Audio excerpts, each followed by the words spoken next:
So hello everyone, welcome back to my channel. This is Neha Thakur. स्वागत है आप सभी का एक नए वीडियो में।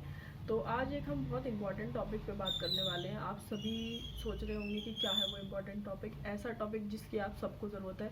नो मैटर वॉट, आप कौन से एग्ज़ाम की प्रिपरेशन कर रहे हैं, क्या कर रहे हैं, आपको इस चीज़ की सबसे ज़्यादा ज़रूरत है। तो रिवील कर दें, वो है टाइम टेबल। येस, आपका टाइम टेबल कैसा है, इस चीज़ का आपके एग्ज़ाम पे बहुत ज़्यादा इफेक्ट पड़ेगा। आप कितनी स्टडी करते हैं, आप कितने आवर्स स्टडी करते हैं, आप किस तरीके से कौन से आवर को किस तरीके से प्रोडक्टिवली मैनेज करते हैं, ये सब आपकी पढ़ाई का एक बहुत इंपॉर्टेंट पार्ट है। और आपका रूटीन जितना अच्छा होगा उतना ही अच्छा आप एग्ज़ाम में परफॉर्म कर पाएंगे। तो शुरू करें, चलिए शुरू करते हैं। तो यहाँ पे हम जिस एग्ज़ाम को लेके बात करेंगे वो है हमारा NTA UGC नेट एग्ज़ाम। आप किसी भी एग्ज़ाम की प्रिपरेशन कर रहे हैं तो आप ये टाइम टेबल को फॉलो कर सकते हैं। बट येस, आप अगर NTA UGC नेट की प्रिपरेशन कर रहे हैं तब तो आपके लिए बेनिफिशियल रहेगा ही। और अदर किसी एग्ज़ाम के लिए प्रिपेयर कर रहे हैं तो आप इसको रेफ़र कर सकते हैं एज ए टाइम टेबल। तो हम शुरू करते हैं। पहले मैं बताती हूँ कि देखो, किसी के लिए भी अगर आप अभी 2-3 घंटे पढ़ाई कर रहे हो और आप सोचो कि मैं एकदम से 10 घंटे पढ़ाई करने लगूँ, इट्स नॉट पॉसिबल। मतलब ये होने वाला नहीं है। तो अपने जो स्टडी आवर्स है वो धीरे धीरे आप बढ़ाइए। ये नहीं कि आप 4 घंटे पढ़े थे, 4 से आप सीधा सोच कि मैं 8 पे आ जाऊँगा। नहीं, 4 से 4:30, 4:30 से 5, 6, इस तरीके से आप बढ़ाएंगे। मैं ये टाइम टेबल आपको दे रही हूँ एज ए रेफरेंस। आप चाहें तो इसमें अपनी तरफ से कुछ ऐड ऑन कर सकते हैं, कुछ माइनस कर सकते हैं। आप ज़्यादा नहीं पढ़ पा रहे हैं तो इसका आधा पढ़ सकते हैं। तो आप अपने हिसाब से इसमें चेंजेस कर सकते हैं। अब मैंने यहाँ पे सब लिख लिया है, तो इसमें से मैं आपको पूरा बताऊंगी कि मैंने कैसे करा है। देखिए, जो आइडल टाइम टेबल माना जाता है या स्टडी आवर्स माने जाते हैं कि कितने घंटे पढ़ाई करनी चाहिए, वो है हमारा 8 आवर्स। 8 आवर्स लोग बोलते हैं कि हमें मतलब लोग क्या, मतलब ये है कि हाँ 8 घंटे अगर आप पढ़ाई कर रहे हैं तो आप बहुत अच्छे से आप प्रिपरेशन हो सकती है। लेकिन वो 8 घंटे ऐसे नहीं होने चाहिए कि आप 4 घंटे तो प्रोडक्टिवली पढ़ रहे हैं, बाकी के आप जो 4 घंटे हैं वो आप सोचने में या फिर बुक्स खुली पड़ी हैं बस आप बैठे नहीं। अगर आप 4 घंटे प्रोडक्टिवली पढ़ पा रहे हैं तो ठीक है, आप 4 घंटे से ही शुरुआत करिए, उसके बाद आप अपना टाइम बढ़ा दीजिए। तो अब हम बात करेंगे बिल्कुल आइडल टाइम टेबल की, या फिर मैं बोलूँ जो 8 घंटे वाला हम लोग मानते हैं कि इतने घंटे तो पढ़ाई होनी चाहिए उसके हिसाब। यस, तो जो आप जब भी उठेंगे, आप सपोज 7 बजे उठते हैं। मैंने ज़्यादा अर्ली राइजर का मतलब नहीं बनाया है। अगर आप बहुत जल्दी उठ जाते हैं तो आपके लिए बेनिफिशियल है। अगर जल्दी उठते हैं अच्छी बात है, नहीं भी उठ पाते हैं तब भी कोई बात नहीं है। इस टाइम टेबल को आप अपने हिसाब से थोड़ा सा चेंज भी कर सकते हैं अपने टाइमिंग्स। हम 7 बजे का रेफरेंस लेकर इस टाइम टेबल को मैं समझाऊंगी। तो सपोज करिए आप 7 बजे उठ जाते हैं। 7 बजे उठने के बाद आप थोड़ा फ्रेशन अप होंगे, थोड़ा बहुत जो भी आपको थोड़े बहुत काम करने होते हैं वो करेंगे। उसके बाद आप अपना पढ़ने बैठ जाएंगे। पढ़ने बैठेंगे आप 8 बजे से मान लीजिए। तो 8 से जो आपका 9 बजे का टाइम होगा वो रिवीजन का टाइम होगा। कुछ भी उसमें नया एकदम से लेके नहीं बैठना है, क्योंकि सो के उठने के बाद मुझे ऐसा फील होता है कि दिमाग हमारा एकदम से एक्टिव नहीं होता कि आप एक्टिवली बहुत ज़्यादा अच्छे से परफॉर्म मतलब नई चीज़ को एकदम से पढ़ें। हाँ, कुछ लोगों का दिमाग एक्टिव होता है, नो डाउट। तो पहला आवर जो है वो हम रिवीजन का ही रखेंगे, क्योंकि रिवीजन सबसे ज़्यादा ज़रूरी है। और रिवीजन में हम क्या करेंगे, जो आपने पिछले दिन पढ़ा है या उससे पहले 2 दिन का पढ़ा है, अगर आपने थोड़ा पढ़ा है तो आप 1 घंटे में निपटा सकते हैं। लेकिन आपने पिछले दिन बहुत ज़्यादा पढ़ लिया मान लो, तो आप ये नहीं करेंगे कि 2 दिन का रिवीजन करने बैठ रहे हैं और 1 घंटे से ज़्यादा हो गया, फिर लग रहा है अरे ये तो टाइम निकल गया। तो ईजी रहना है, 1 घंटा रिवीजन करिए। पिछले दिन का ही कर लीजिए, अगर सिर्फ ज़्यादा पढ़ा है तो पिछले दिन का 1 घंटे में रिवीजन करेंगे, मतलब ख़त्म करेंगे पूरा। उसके बाद आप 1 घंटा करेंगे क्या क्या लग रहा है आपको क्या करना चाहिए 1 घंटे बाद। मतलब आपने 809 पढ़ लिया सपोज, फिर 9 से 10 आप करेंगे PYQ एनालिसिस। PYQ बहुत ज़रूरी है। आप जो यूनिट पढ़ रहे हैं अपने पेपर 2 की या पेपर 1 की, जो आप पढ़ने जा रहे हैं या जो आपने टॉपिक डिसाइड करा कि भाई मुझे ये पढ़ना है सपोज, तो उसके लिए आप क्या करेंगे, उसके 1 घंटे में PYQ देखेंगे। उनको सॉल्व नहीं करना है आपको। ये नहीं कि मैथ्स आप कर रहे हैं तो उसका मैथ्स का क्वेश्चन लेके बैठे सॉल्व करने, या कोई यूनिट है उसका मतलब क्वेश्चन समझ नहीं आ रहा तो उसको पूरा सर्च, ये सब नहीं करना है।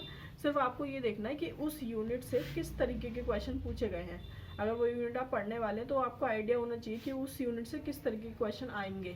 तो उसके लिए आपको क्या करना है कि PYQ एनालिसिस करना है। अब यहाँ पे मैं सिर्फ 1 घंटा दे रही हूँ आपको PYQ एनालिसिस के लिए, क्योंकि सिर्फ आपको देखने हैं क्वेश्चन किस तरीके के क्वेश्चन आ रहे हैं। और चाहे तो जब PYQ आप देख रहे हैं ना तो साइड में लिखते रहें कि हाँ इस टॉपिक से इस तरीके के क्वेश्चन आ रहे हैं, यहाँ से ज़्यादा क्वेश्चन आ रहे हैं, ये चीज़ें भी आप लिख सकते हैं। सो दैट आप जब दोबारा देखेंगे ना PYQs को तो आपको वो याद आता रहेगा कि अच्छा इसमें से इस तरीके का आ रहा है, इसमें से इस तरीके का आ रहा है। ठीक है, मैं PYQ एनालिसिस पे एक डिटेल वीडियो लेके आऊँगी। अभी मैं टाइम टेबल में बस आपको बता रही हूँ कि आपको क्या क्या चीज़ें करनी है, लेकिन PYQ एनालिसिस बहुत इंपॉर्टेंट है, इसके लिए मैं दूसरा डिटेल वीडियो लेके आऊँगी। आप बिल्कुल उसको मिस मत करना, उसको ज़रूर देखना। ठीक है, 1 घंटे में आपका PYQ एनालिसिस हो जाएगा। आधा आधा घंटा दे दीजिए दोनों को, पेपर 1 को भी और पेपर 2 को भी। अच्छा, इसमें ये मतलब आपको देखना पड़ेगा कि ये यूनिट वाइज आपको PYQ मिल जाए कहीं से, और मैं भी कोशिश करूँगी अगर कोई सोर्स मुझे मिलेगा तो मैं बता दूँगी। ठीक है, 1 घंटा आपने PYQ एनालिसिस कर लिया 9 से 10, ये 2 घंटे की सिटिंग लगानी है आपको 8 से 10 बजे तक की। फिर ये सिटिंग लगाने के बाद आप उठ जाएंगे, अपना फ्रेश मतलब अपना ब्रेकफास्ट करिए, रेडी होइए, नहाइए धोइए जो करना है। फिर आप 10 से 11 बजे तक रेडी हो जाएंगे। मतलब इसमें बीच में ज़्यादा टाइम मिस नहीं करना है, क्योंकि देखिए जब हम उठते हैं ना तब हमारे पास बहुत टाइम होता है, लेकिन हम क्या करते हैं उसको वेस्ट कर देते हैं इधर उधर कुछ करने में, देखने में। जब हमारे पास अपना गोल सेट नहीं होता तो हम बहुत टाइम वेस्ट करते हैं। तो यहाँ पे सिर्फ हम 1 घंटा लेंगे बीच का ब्रेक 10 से 11 का, और उसी में हम ब्रेकफास्ट कर लेंगे, नहा लेंगे, पूजा या जो भी आपको करना है वो करके फिर आप दोबारा आ जाएंगे पढ़ने के लिए। फिर आप 11 से 1 बजे तक कौन सा पेपर पढ़ेंगे? वो पेपर नहीं पढ़ेंगे जो आपका सब्जेक्ट है, क्योंकि सब्जेक्ट में देखिए क्या होता है, सब्जेक्ट में हम सभी को इंटरेस्ट होता है, हमारे लिए सब्जेक्ट बहुत इंटरेस्टिंग होता है। तो अगर हम सब्जेक्ट पढ़ेंगे तो वो हम समझ सकते हैं आराम से, लेकिन हम पढ़ेंगे पेपर 1। पेपर 1 बहुत डायनेमिक है, पेपर 1 में अलग अलग चीज़ें इन्वॉल्व हैं। तो पेपर 1 की जो थ्योरी वाली चीज़ें हैं, मैथ्स और DI के लिए मैं अलग से टाइम बताऊंगी। तो इसमें जो बाकी units like teaching, research, communication, ICT, higher education, people and environment, logical reasoning, इससे आप एक यूनिट को उठाइए कैसे भी करके और उस यूनिट को कवर करिए। पूरा यूनिट एक दिन में नहीं कवर करना है, डे वाइज में बाइफर्केशन के लिए दोबारा बता दूंगी, बट टारगेट बनाइए कि इस यूनिट से मुझे इतने टॉपिक कंप्लीट करने हैं आज। तो मैं यहाँ पे 2 घंटा दे रही हूँ। ठीक है, 2 घंटा पेपर 1 में आपने अपनी यूनिट पढ़ी, यूनिट्स के टॉपिक्स पढ़े, चाहे आधी कवर करी, चाहे 1/3 करी, जितनी भी आप कवर करवाएं। अपने सोर्सेज को पहले से ही डिसाइड कर लेना। तो इसके हिसाब से आप अपना 2 घंटा पढ़ेंगे पेपर 1। फिर हो गया 1 बज गया। अब 1 बजे हमारा मन करता है, थोड़ा सा हम लेथार्जिक हो जाते हैं, लेटने का मन करेगा, सोने का मन करेगा, थोड़ा सा रिलैक्स होने का मन करेगा, और लंच का भी टाइम हो जाता है। तो यहाँ पे हम सीधा लेंगे 2 घंटे का ब्रेक, क्योंकि हम सुबह से पढ़ते आ रहे हैं। सुबह हमने 8 से 10 पढ़ाई करी, 1 घंटा बीच में लिया, और 11 से 1 तो हमारी हो गई 4 आवर्स की स्टडी कंप्लीट हो गई। ओके, 4 आवर्स की स्टडी हमारी पूरी कंप्लीट हो गई। फिर उसके बाद हम पढ़ेंगे 3 बजे से बैठेंगे, क्योंकि हमारे 4 घंटे पहले हो गए। अब हम 1 बजे से 3 बजे तक रेस्ट लेंगे, लंच करेंगे, उसमें थोड़ा सा नैप ले सकते हैं। अगर आपको लग रहा है कि मैं सुबह जल्दी उठ गई थी तो आप थोड़ा सा उसमें अपना नैप ले सकते हैं। तो आप फिर पढ़ेंगे 3 बजे से। अब 3 बजे से हमको क्या पढ़ना है? 3 बजे से लेके हमको 2 घंटा, पूरा 2 घंटा। आप चाहें तो इसको ज़्यादा बढ़ा भी सकते हैं, अगर आपकी कैपेसिटी ज़्यादा है कि आप ज़्यादा स्टडी कर सकते हैं लॉन्ग आवर्स की, तो कोई दिक्कत नहीं है। इसे बहुत अच्छी बात है अगर आप ज़्यादा स्टडी कर सकते हैं, लेकिन ऐसा नहीं होना चाहिए कि फिर वो प्रोडक्टिव नहीं है, आप बस पढ़े चले जा रहे हैं। तो आप क्या करेंगे, फिर हम पढ़ेंगे पेपर 2 3 से लेके 5 बजे तक, 2 घंटा पूरा स्ट्रेट। उसमें हम कोई क्वेश्चन नहीं लगाएंगे, कुछ नहीं, हमारी जो यूनिट्स है उनको तैयार करेंगे, क्योंकि हमें सिलेबस भी कवर करना है। हमें ये ध्यान में रखना है कि हमें सिलेबस भी कवर करते हुए चलना है। सिलेबस कवर हो जाएगा तो आपके दिमाग से बर्डन धीरे धीरे रिड्यूस होगा। तो आपको इसमें अपनी यूनिट्स तैयार करनी है। तो आपने सपोज यूनिट 1 पढ़नी शुरू करी, तो यूनिट 1 आप पढ़ेंगे। यूनिट 1 पढ़ने के बाद क्या है, उसमें थिंकर्स दे रखे हैं सारे। तो ऐसा नहीं करना कि एक सारे थिंकर्स एक दिन में ही पढ़ लेने हैं, नहीं। वो यूनिट बहुत लंबी है, उसको टाइम डिवाइड करिए कि इस यूनिट को मुझे 1 वीक में मतलब प्रिपेयर करना है, तो मैं जो है उसको 1 वीक के लिए टाइम दे रही हूँ। तो इतने, जैसे 1 वीक है हमारे पास, तो उसमें मान लीजिए आपके पास 20 थिंकर हैं, तो आप पर डे कितने थिंकर करेंगे उस तरीके से डिवाइड कर लीजिए, 3 4। जैसे कि हमारे जो बेसिक थिंकर्स हैं डरकाइम, मार्क्स और बेबल, तो आप मान लीजिए आप 2 घंटे में इन थिंकर्स को, चलो 2 ही कर लो अगर ज़्यादा नहीं हो पा रहे हैं, तो इन थिंकर्स को सारे जो भी आपके पास सोर्सेज है उनसे पढ़िए, और पढ़ने के बाद उनका पूरा करके रख दीजिए। तो आप यहाँ 2 घंटे की पढ़ाई करेंगे अपने पेपर 2 की।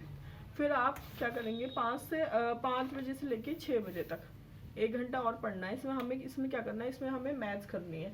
जो हमारा पेपर 1 का टॉपिक है मैथ्स और DI का, वो इसमें करते चलना है। चाहे तो आप ऐसा कर सकते हैं, आप इसको ऐसे कर लीजिए कि एक DI जो प्रीवियस ईयर के आए हुए हैं, इधर उधर के नहीं लगाने हैं, जो प्रीवियस ईयर के आए हुए हैं DI, उनको आप एक DI डेली सॉल्व करिए। चाहे तो आप यूट्यूब पे बहुत सारे टीचर्स हैं जो DI सॉल्व कराते हैं प्रीवियस ईयर क्वेश्चन के, प्रीवियस ईयर्स के, तो आप उन DI को वहाँ से जाके एक DI डेली सॉल्व करिए। और बचे हुए टाइम में आप मैथ्स का एक एक टॉपिक करके क्लियर करते चलिए। लाइक एवरेज से शुरू कर लीजिए, एवरेज बहुत ईजी है।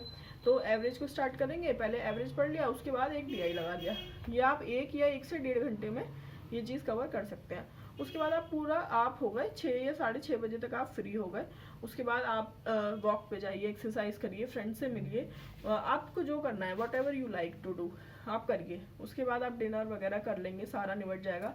तो आप चाहें तो 1 घंटा आपने जो आज चीज़ें पढ़ी हैं, जो आज आपने चीज़ें पढ़ी, उसको बस एकदम बोलते हैं ना सरसरी निगाह से देखना हाँ, तो आप वैसे उसको देख सकते हैं। मतलब जैसे आपने यूनिट 1 के थिंकर्स पढ़े थे, तो उनको देख लिया आपने क्या क्या पढ़ा आज।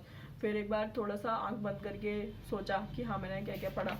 और पेपर 1 में जो आपने पढ़ा था, लाइक आपने लॉजिकल रीजनिंग का कोई मतलब थोड़ा सा पोर्शन पढ़ा, तो उसको देख लिया कि अच्छा चलो मैंने ये पढ़ा। तो ये आप 1 घंटा में कर सकते हैं। इसको बहुत ज़्यादा ऐसे मतलब परेशान मत होना, बस इसमें थोड़ा सा आपको रिवाइज करना है हल्का फुल्का। तो और एक इम्पॉर्टेंट बात, सबसे इम्पॉर्टेंट बात ये है कि आप लोग अपना टाइम टेबल, जो आपको पढ़ने हैं कल टॉपिक्स, जो टॉपिक्स आपको कल पढ़ने हैं, वो अपनी एक चाहे डायरी बना लीजिए चाहे नोटबुक बना लीजिए, उसमें लिखिए। रात को ही लिख के सोना है, क्योंकि जब आप सुबह उठते हैं तो सुबह का हमें कुछ पता नहीं होता है, हमारा दिन प्लान नहीं होता, तो हमारी चीज़ें फिर हैविजली चलती हैं। मतलब फिर हमारा दिन वेस्ट भी हो जाता है, निकल जाता है, और हमारे हाथ में कुछ नहीं रहता है। तो आप क्या कहते हैं, इस अपने जो अगले दिन का टाइम टेबल है वो एक दिन पहले ही बना के रखिए कि कौन कौन से टॉपिक मुझे कवर करने हैं। तो अब आप देखिए 4 घंटे की स्टडी आपने सुबह करी, 3 घंटे की स्टडी आपने शाम में करी, 3-3.5 घंटे की, और 1 घंटा आपने रात में रिवीजन कर लिया। तो आपके पास इनफ टाइम है अपने लिए भी और पढ़ाई के लिए भी। आप ये टाइम टेबल फॉलो करेंगे तो आपकी चीज़ें बहुत आराम से अच्छे से कवर हो जाएंगी और कोई भी दिक्कत नहीं आएगी। अच्छा, हाउसवाइफ्स या जो वर्किंग है उनके लिए मैं दूसरा वीडियो बनाऊंगी, उनको थोड़ा सा और उनके हिसाब से चीज़ें मैनेज करनी है, कैसे करना है, तो वो हिसाब से वीडियो अलग आएगा। ये उनके लिए है जो फुल टाइम अपनी प्रिपरेशन कर रहे हैं और अपना पूरा 100% देना चाहते हैं। तो वो इस टाइम टेबल को फॉलो करिए और अपना एग्ज़ाम अच्छे से क्लियर करिए। और बहुत ईजी है, ऐसा सच कोई बहुत ज़्यादा परेशान होने वाली बात नहीं है। एग्ज़ाम अच्छे से क्लियर हो जाएगा, आप परेशान मत होइए। ओके, ऑल द बेस्ट, नमस्ते।